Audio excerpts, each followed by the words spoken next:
Evangelho de Mateus, no capítulo 10, nós vamos ler o verso 27, em nome de Jesus. Mateus 10, 27. A palavra do Senhor nos diz assim, irmãos. O Senhor Jesus falando. O que lhes digo às escuras, repitam à plena luz. E o que é dito para vocês ao pé do ouvido, proclamem nos telhados. Amém? Vou repetir. O que lhes digo às escuras, repitam à plena luz. E o que é dito para vocês no pé do ouvido, proclamem dos telhados. Amém. Feche seus olhos. Senhor Deus, obrigado, Senhor, pela Tua palavra. Nos orienta nessa noite, Pai. Possamos compreender, Senhor, o que o Teu Espírito quer falar conosco. Em nome de Jesus. Amém. Amém, irmãos? Bom, irmãos, toda a temática abordada pelo Senhor Jesus aqui no capítulo 10 de Mateus trata do envio dos seus discípulos, dos seus apóstolos. Amém? Trata do envio daqueles 12 que ele havia escolhido para um determinado fim, que era pregar o Evangelho, que era proclamar diante do mundo a mensagem de salvação. Amém?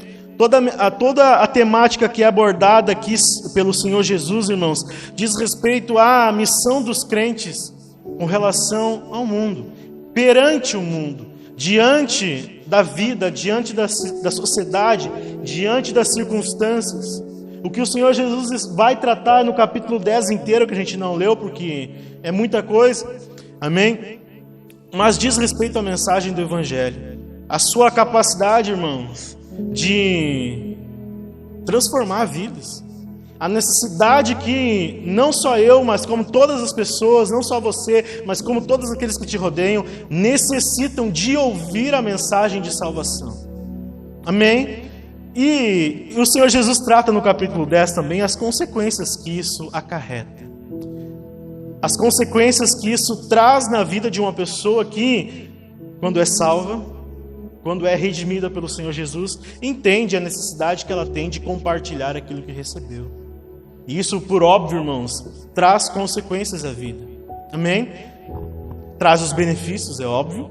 Traz o galardão futuro e presente da obediência, de entender a necessidade de compartilhar, mas também traz consequências negativas. Amém? Pelo menos, claro, do ponto de vista humano. Todo esse senso aqui, irmãos, de responsabilidade do Senhor Jesus, de não só encontrar, mas capacitar também, irmãos, pessoas para serem enviadas com a mensagem de vida eterna. Todo esse senso de responsabilidade aqui do Senhor, irmãos, é muito presente nos evangelhos. Jesus veio a este mundo com uma missão estabelecida. O Senhor Jesus veio a este mundo para entregar a sua vida em prol de muitos, para proclamar a mensagem do reino de Deus, para trazer e alcançar para si pessoas de toda língua, tribo e nação, de todos os povos até aos confins da terra, como você sabe, amém? E de que ele precisava, irmãos, durante esta sua missão terrena, alcançar o maior número de pessoas possível dentro de Jerusalém, dentro de Israel como um todo. Amém? Ele tinha esse senso e essa responsabilidade. Eu quero te mostrar isso, irmãos. Quero que você volte para o capítulo 9, no final do capítulo 9, irmãos. Que é o texto que, na verdade, introduz o capítulo 10, para que você entenda, irmãos, compreenda um pouco desse sentimento do nosso Senhor com relação a isso. Leia do verso 35 ao 38 comigo. E diz assim: E Jesus percorria todas as cidades e aldeias, ensinando nas sinagogas, pregando o evangelho do reino e curando todo tipo de doença e enfermidade. Ao ver as multidões, Jesus se compadeceu delas, porque estavam muito aflitas e exaustas como ovelhas que não têm pastor. Então Jesus disse aos seus discípulos: A seara é grande, mas os trabalhadores são poucos. Por isso, peçam ao Senhor da seara que mande trabalhadores para a sua seara. Então leia o capítulo 10, verso 1. Amém? Que diz assim: Tendo Jesus chamado os seus 12 discípulos, deu-lhes autoridade sobre todos os espíritos imundos para os expulsar e para curar todo tipo de doença e enfermidade. Amém? Você percebe uma coisa, no final do capítulo 9 nos diz, irmãos, que Jesus estava percorrendo todas as cidades, todas as aldeias, amém? E enquanto ele percorria esses lugares, enquanto ele fazia a sua tarefa, enquanto ele cumpria a sua missão, ele começou a ver que as multidões eram tantas, irmãos. Que eram, obviamente, multidões, trata-se de um número grande de pessoas, amém? Mas ele começou a perceber de que aquele número de pessoas seria impossível de alcançá-las com um trabalho solo. Seria impossível de alcançá-las sozinho. Porque você precisa entender que mesmo sendo Deus, Jesus ainda assim era limitado pelo corpo humano, como eu e você somos. Ele era limitado, estava sujeito a limitações de tempo e espaço, como eu e você somos. Assim como Jesus, eu e você, ou melhor, assim como nós, Jesus não podia estar em 2 lugares ao mesmo tempo. Ele estava sujeito ao seu corpo físico, ele tinha que andar, ele tinha que caminhar, ele tinha que comer, ele tinha que fazer necessidades, ele tinha que dormir, por questão de sobrevivência. Ele estava atrelado a um corpo. Então ele começou a perceber, irmãos, se deparou no caminho com a necessidade de chamar mais pessoas, de alcançar mais pessoas para ajudá-lo nesta tarefa.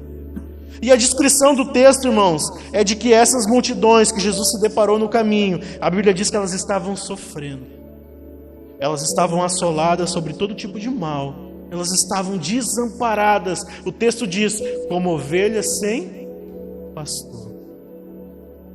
Ou seja, desgarradas, perdidas, abandonadas, sem rumo, sem instrução.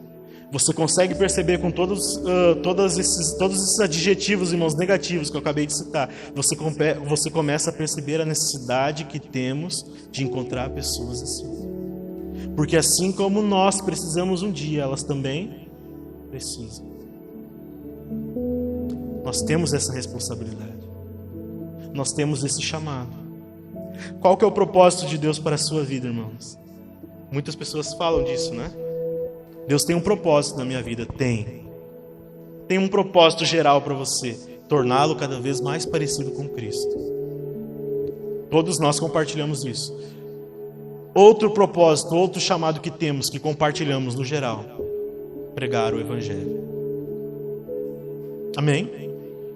Pregar o Evangelho. Encontrar pessoas como fomos encontrados. Alcançar pessoas como fomos alcançados. Sermos embaixadores de uma mensagem, irmãos, que quando entrou na nossa vida, nos pegou por dentro, moeu o velho eu, moeu a velha criatura, nos transformou em nova criatura, nos possibilitou acesso a Deus, certeza de vida eterna e um relacionamento sincero, íntimo com o Criador de todas as coisas. Assim como você precisa e precisou um dia, pessoas que estão à sua volta precisam da mesma mensagem. Porque são ovelhas sem pastor, irmãos. E eu não estou falando simplesmente de um pastor de igreja que pastoreia suas ovelhas. Eu estou falando do pastor supremo, o pastor das nossas almas.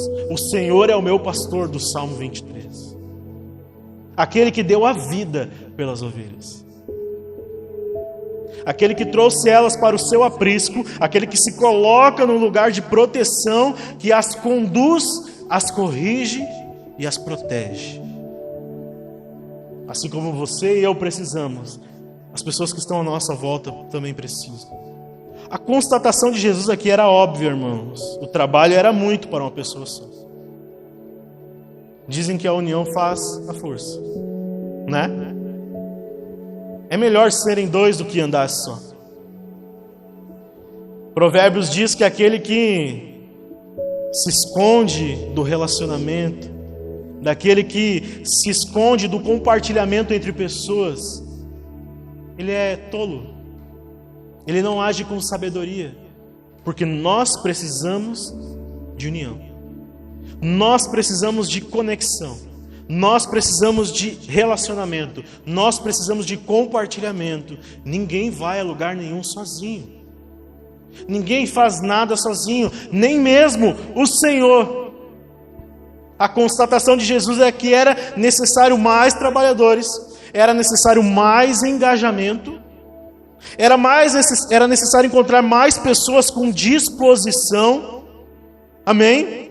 Pessoas, irmãos, que realmente possuem o mesmo sentimento, possuem, irmãos, a mesma visão que o Senhor Jesus tinha ao olhar para o próximo. O texto diz que quando Jesus viu que aquelas pessoas estavam desamparadas e como ovelhas sem pastores, assoladas por todo tipo de mal, ele diz que ele se compadeceu. Então você aqui já encontra, irmãos, uma característica importante de todo salvo, de todo crente, de todo discípulo de Jesus: pessoas que têm misericórdia, pessoas que se compadecem, pessoas que não se conformam com a maldade e a injustiça, pessoas que não se conformam, pessoas que não colocam a cabeça no travesseiro com tranquilidade enquanto estão vendo outras pessoas padecendo. Pessoas que não se conformam em dobrar os seus joelhos, fazer todo tipo de oração, pedindo todo tipo de coisa e não conseguem clamar por ninguém. O crente verdadeiro, o crente genuíno, é alguém, meu irmão, que passa pelas pessoas dia após dia e vê elas, irmãos, caminhando em direção ao inferno e não se conforma, mas se compadece. Não só de questões naturais, não só de questões, irmãos, relacionadas a este tempo, a esta época, mas também olha, irmãos, com os olhos da eternidade e diz para onde essa pessoa está indo, para onde a alma dela está indo. Irmãos, o Senhor Jesus, ele procurou aqui e encontrou e capacitou pessoas que tinham o mesmo sentimento que ele, de se compadecer, de se colocar no lugar do outro, de assumir a dor do outro, de tomar o fardo um do outro, de ajudar a carregar a cruz um do outro, de orar uns pelos outros, de ajudar uns aos outros, de levantar uns aos outros. Essa é uma mensagem poderosa, meu irmão, que vai além da bondade humana. Essa é uma mensagem poderosa que vai além de ter uma filosofia de vida. Vai além de possuir, irmãos, uma ONG. Não é disso que o Evangelho se trata. Não é simplesmente dar o pão, dar a comida, não é simplesmente estender a mão, fazer uma oração, mas é entender que as pessoas necessitam de salvação para além desta vida. É precioso demais isso. Pessoas que se compadecem. Irmãos, essa é uma missão que ele não delega apenas aos 12. Ele escolheu aos 12 apóstolos. Mas é uma missão, irmãos, da qual todos nós compartilhamos, se somos crentes verdadeiramente sinceros. Essa é a minha e a sua missão. Esse é o meu e o seu chamado. Reproduzir, irmãos, o ministério de Jesus. Reproduzir o ministério de Jesus enquanto se espalha o mundo afora. Enquanto encontro as multidões pelo caminho. Ou como Filipe, lá no capítulo 8 de Atos, irmãos, a Bíblia diz que ele está pregando para a multidão. O Espírito Santo fala para ele: vá ao deserto. Tinha uma pessoa lá. Em todos os lugares. Em todas as situações. Eu falei aqui no início do ano, irmãos, que essa é a missão da igreja. Oferecer o que o mundo não possui.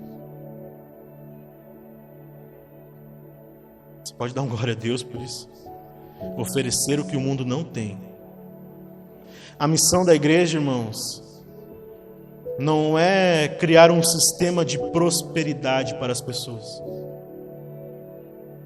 A missão da igreja, irmãos, não é fornecer placebo, não é fornecer alienação. A missão da igreja, irmãos, não é criar um sistema que você vem e dá 20 e recebe 30, que você dá 100 e recebe 1000. Não. É oferecer o que o mundo não tem. Porque de coaching está cheio por aí. De pirâmide está cheio por aí. O que a igreja tem e o que o mundo não possui é um relacionamento com o Deus da salvação.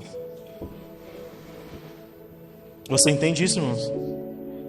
Nós temos essa missão, oferecer o que o mundo não possui. A necessidade de salvação, irmãos, quando ela é entendida pelo crente verdadeiro, a partir do seu próprio relacionamento com Deus. Porque eu pressuponho que estou falando com pessoas que se relacionam com Deus. Amém? Quando entendida, irmãos, essa necessidade de salvação, ela vai levar o crente verdadeiro ao que Jesus diz no verso 27 que nós acabamos de ler. Leia de novo comigo, para que possamos comentar. Ele diz: o que lhes digo às escuras, repitam a plena luz. O que é dito para vocês ao pé do ouvido, proclamem dos telhados. Amém? O que eu digo, o que lhes digo às escuras, repitam a plena luz. E o que é dito a vocês no pé do ouvido, proclamem. Repita comigo, proclamem. Amém? Então eu quero tratar desse texto com vocês, irmãos. O primeiro ponto, quero que você repita isso comigo. Da intimidade ao compartilhamento. Diga assim para o irmão do seu lado: irmão, você precisa compartilhar. Agora, meu irmão, da intimidade ao compartilhamento, ou como Jesus diz aqui, o que eu lhes digo às escuras, vocês repetem a plena luz. Amém? Da intimidade ao compartilhamento, vocês repetem. Repita comigo, repetem. Ou seja, irmãos, ele está falando de algo que é construído a partir de um relacionamento pessoal para ser repetido. Ou seja, pregar o evangelho, a missão da igreja, não é inventar coisas, é reproduzir coisas. Não é criar teorias, é falar a partir daquele que falou. É comunicar a partir daquele que comunicou. Ou seja, para que você possa partir da intimidade ao compartilhamento, algo precisa ser gerado internamente em você. Ele diz: o que eu lhes digo às escuras. Nós podemos associar esse às escuras aqui, irmãos, com essa possibilidade de um relacionamento que é íntimo com Deus. Nós lemos aqui o Salmo 63 no início, e o salmista de cara, ele diz: Deus meu. Repita comigo, Deus meu. Eu já preguei uma mensagem com esse título, está lá no YouTube. Irmãos, você é chamado para se relacionar com Deus pessoal. Embora Deus lide com a igreja, com o coletivo, Ele quer te salvar individualmente, quer se relacionar com você individualmente, na sua personalidade, com as suas características, com aquilo que Ele te deu, com aquilo que Ele colocou em você, com o Espírito Santo habitando dentro de você. É pessoal o negócio. É pessoal demais, irmãos, para ser ignorado. É pessoal demais para ser tratado com indiferença. Nós podemos associar esse às escuras do texto com o secreto. O que Jesus diz lá em Mateus capítulo 6. Quando você for orar, feche a sua porta e ore em secreto, que o Pai que está em secreto te recompensará. É algo que é gerado intimamente para que possa ser compartilhado. Precisa acontecer aqui dentro, meu irmão. Eu já falei aqui para vocês várias vezes, a mensagem pregada aqui domingo após domingo, quinta após quinta, ela precisa descer a sua mente, encontrar o seu coração. Precisa ser vida, você precisa comer, como diz Ezequiel. Eu comi e ela desceu no meu estômago e eu senti um gosto bom, agradável, me transformou por dentro. Precisa ser gerado intimamente, irmãos. Porque o que Jesus está falando aqui é que o relacionamento com Deus, no âmbito pessoal, irmãos, no âmbito pessoal, é o que vai servir de base para aquilo que pretende ser compartilhado. Como que você compartilha algo que você não tem? Me explique. Porque teoria é muito fácil de compartilhar. É muito fácil. Conhecimento, a letra é muito fácil de compartilhar. Agora, transmitir vida é diferente. Ter as palavras de vida é diferente. Repetir 1, 2, 3, 4, 5 versículos que façam sentido, que tenham uma tese interessante, uma teoria interessante é muito fácil. Decorar versículo é muito fácil. Transmitir vida é diferente. Saber o que fazer com o conteúdo bíblico é diferente. Saber como colocar, ter as palavras na boca. Ser aquele tipo de pessoa que quando fala da parte do Senhor transmite vida, transmite esperança, transmite sim correção, meu irmão. Correção. Ser o tipo de pessoa das quais as pessoas procuram para pedir um conselho da parte do Senhor. Não porque somos muito inteligentes, mas porque o Espírito Santo habita em nós. Amém, irmãos? É isso que vai servir para o que é compartilhado. Então, pense comigo. Nós podemos pensar, irmãos, que quem não está compartilhando o que viu e ouviu, quem não está compartilhando a mensagem, provavelmente, irmãos, está com a sua vida de intimidade com Deus abalada. Porque não tem o que oferecer, é porque não está recebendo. Provavelmente está com seu relacionamento no âmbito pessoal com Deus abalado. Está prejudicado. Ou também, irmãos, se não está compartilhando, é bem provável que ainda não conseguiu entender a necessidade de salvação. Porque aqui temos um ponto muito importante. Quem não conseguir entender, irmãos, o que significa ser salvo, ser liberto das amarras do pecado, ser perdoado, ter a culpa apagada, ter a dívida paga, ser livre da condenação eterna, que é a morte, ser chamado para uma nova vida, ser feito nova criatura, ter acesso a Deus, ser chamado filho de Deus, ter garantia de salvação. São coisas que nós precisamos entender o significado, irmãos. Tem um peso. Embora tenha sido de graça para nós, não foi de graça para Deus. Embora tenhamos recebido pela graça mediante a fé, custou muito ao Senhor Jesus. Custou a própria vida. Custou diante de toda a provação, de toda a aflição, irmãos, dos caminhos que levaram até a cruz. Ele se dobra, ele ora e diz: Pai, se for possível, passa de mim esse cálice. Suando sangue, ele diz para o Senhor: mas seja feita a tua vontade. Quem não está compartilhando provavelmente não entendeu. E nós temos um problema. Porque provavelmente não entendeu também, irmãos, uma coisa que é essencial o crente entender: a gravidade do pecado. Todos pecaram e carecem da glória de Deus. O pecado abala todas as estruturas do ser, da existência. Toca todas as áreas da sua vida. Quem não entendeu isso, irmãos, não entendeu a gravidade do pecado.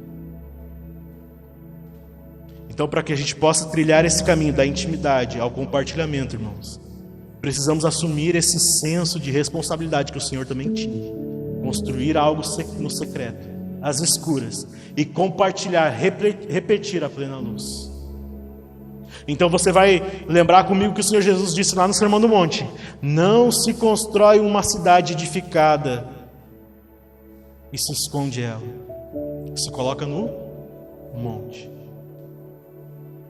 Ao dizer que somos a luz do mundo, ele diz que não se coloca uma lamparina debaixo da cama, mas se coloca no alto da casa, para que ela possa iluminar. Então, se você tem recebido no secreto, não se esconda. Tem uma diferença, já falei sobre isso aqui, irmãos, de ser tímido e de ser intimidado. Timidez é uma característica. Tímido eu também sou. Intimidação é outra coisa. Intimidação é Satanás. É espíritos malignos tentando te frear, tentando te parar, tentando te impedir de fazer aquilo para o que você foi chamado por Deus. Não se deixe intimidar. Segundo ponto, irmãos. O que é recebido individualmente, irmãos, é para servir o coletivo também. Amém? Diga assim para o irmão do seu lado: a sua vida serve o coletivo.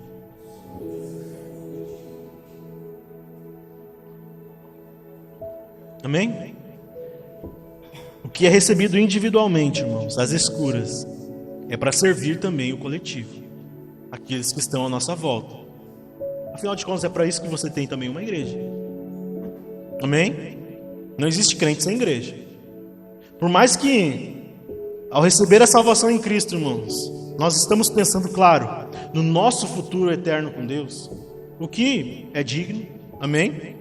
Ainda assim, irmãos, a salvação não é apenas um benefício próprio. Nós precisamos entender isso. Não é apenas algo que diz respeito somente a mim. Tem a ver com o que o Senhor quer fazer através de mim. Lembre-se da parábola dos talentos. Aquele que recebeu 5, multiplicou. Aquele que recebeu 2, multiplicou. Aquele que recebeu 1, escondeu. E o Senhor Jesus disse, olha, depois o administrador, aquele a quem pertence os talentos, vem cobrar. E aí, o que você fez? O servo mau e negligente escondeu porque teve medo. Não entendeu que aquilo que ele recebeu do Senhor, porque o homem não tem nada sendo ouvido do céu, recebeu do Senhor era para multiplicar. E aqui eu te faço uma pergunta, irmãos, porque eu convivi com essa indagação esqueci o nome, a fase de criança, adolescente, a vida inteira. E a minha família? E a minha casa?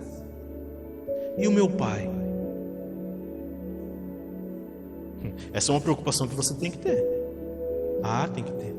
Porque se você acha que vem aqui na igreja apenas para se livrar das preocupações, está enganado. A cruz, irmãos, ela precisa ser carregada. O custo precisa ser carregado por nós. Siga-me, ele disse, mas tome a sua cruz. Não, eu não vou te carregar no colo, simplesmente. Você vai tomar a sua cruz e vai caminhar comigo. Participar da minha morte, como Paulo diz. Para depois poder participar da ressurreição. Mas participa da morte também. E a sua família? E os seus amigos? E a sua casa, meu irmão? Essa não é uma responsabilidade só do pastor da igreja pensar por você nos seus. Eu penso muito. Penso bastante. Mas e você, tem pensado? E você tem clamado? E você tem chorado? E você tem jejuado? E você tem dito, eu não posso me conformar. Eu não posso me conformar apenas em eu ter a salvação e a minha casa. E os meus amigos. Nós não podemos pensar a salvação apenas do âmbito pessoal, irmãos, como um benefício apenas para nós, que não tem nada a ver com ninguém. Que depois que acontece, beleza, agora eu estou salvo, estou garantido. E o resto que se exploda. Quando Jesus voltar, eu vou. É isso que importa. Manassés, irmãos, o rei de Israel, Ezequias, o rei de Israel, foi acometido de uma doença. O profeta Isaías vem até ele e diz, você vai morrer, prepara a tua casa, coloca ela em ordem, porque você vai morrer. Ele clama ao Senhor. A Bíblia diz que o Senhor fala com Isaías, volta lá e diz que eu vou dar mais 15 anos de vida a ele, porque ele clamou a mim, ele recorreu a mim. Ele recebeu 15 anos, irmãos, de vida a mais, mas ele não colocou a casa em ordem.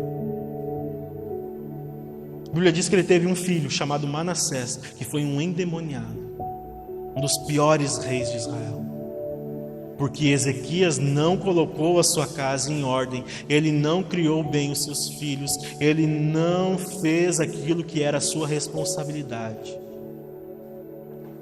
Ele pensava assim, mais 15 anos eu vou aproveitar a vida, o resto que se vire. Eu vou aproveitar o que eu construí, eu vou aproveitar o meu reino, eu vou aproveitar esses últimos anos de vida, eu vou viajar na maionese, vou curtir a vida, meus filhos, a minha casa. Sabe o que ele fez, irmãos? Comprometeu as suas gerações, comprometeu as suas descendências, comprometeu a sua família, porque ele pensava, não é comigo, daqui a pouco eu vou morrer, estou garantido. E aí? Porque a gente precisa entender uma coisa, irmãos. O Senhor Jesus concede autoridade, como o texto aqui diz, no final do capítulo 9, no início do capítulo 10. Autoridade para curar os enfermos, para libertar os cativos. Amém? Para proclamar liberdade àqueles que estão presos. A autoridade que vem do Espírito Santo de Deus e que desce ao crente, como lá em Atos, no capítulo 1, em que Jesus disse: vocês receberão poder para ser as minhas testemunhas. O ide, irmãos, por todo mundo, pregai o Evangelho a toda criatura.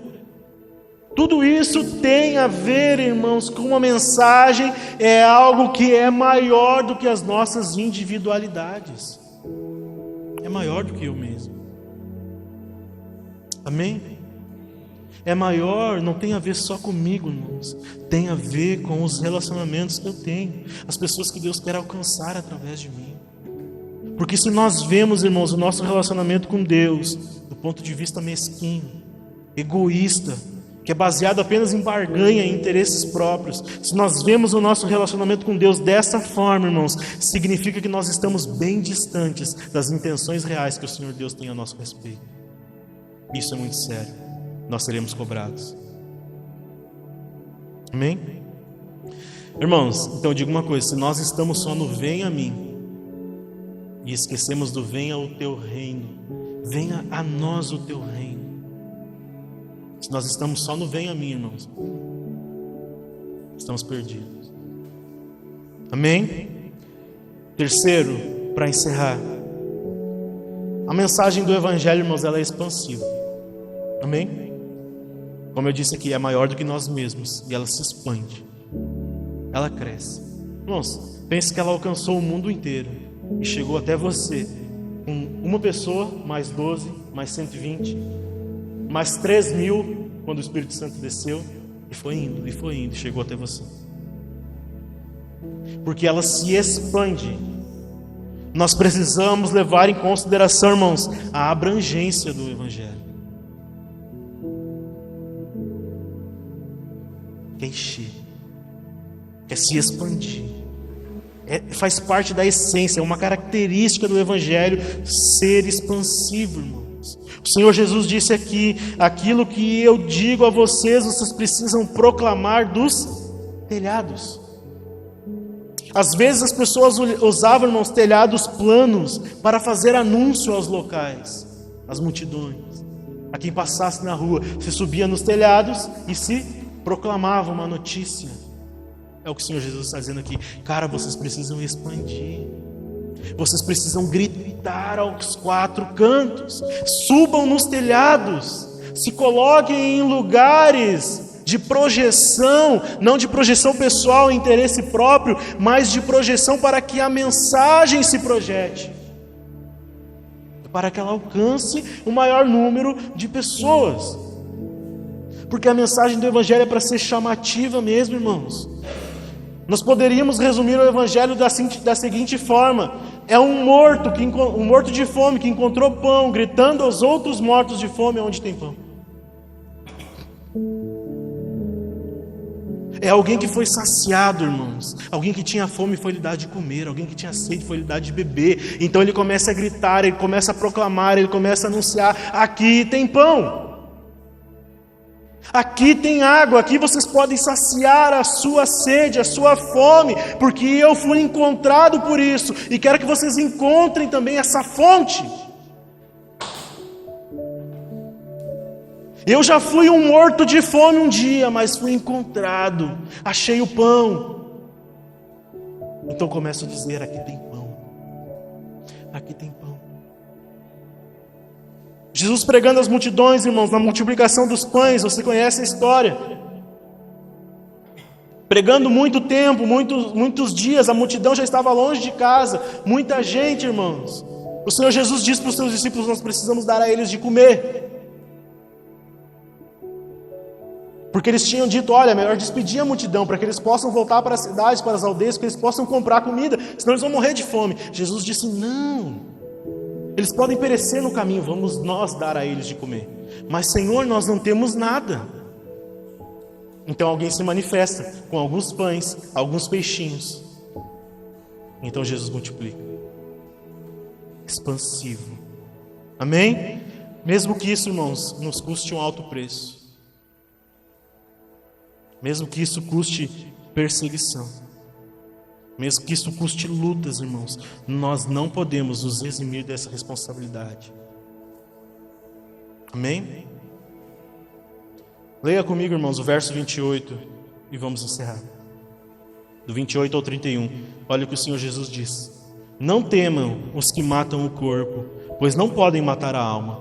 Pelo contrário, temam aquele que pode fazer perecer no inferno, tanto a alma como o corpo. Não se vendem 2 pardais por uma moedinha? Entretanto, nenhum deles cairá no chão sem o consentimento do Pai de vocês. E quanto a vocês, até os cabelos da cabeça de vocês estão contados. Portanto, não temam, vocês valem mais do que muitos pardais. Mesmo que isso nos custe tudo, irmãos, há um compromisso do Senhor aqui. Não temam, porque vocês valem muito.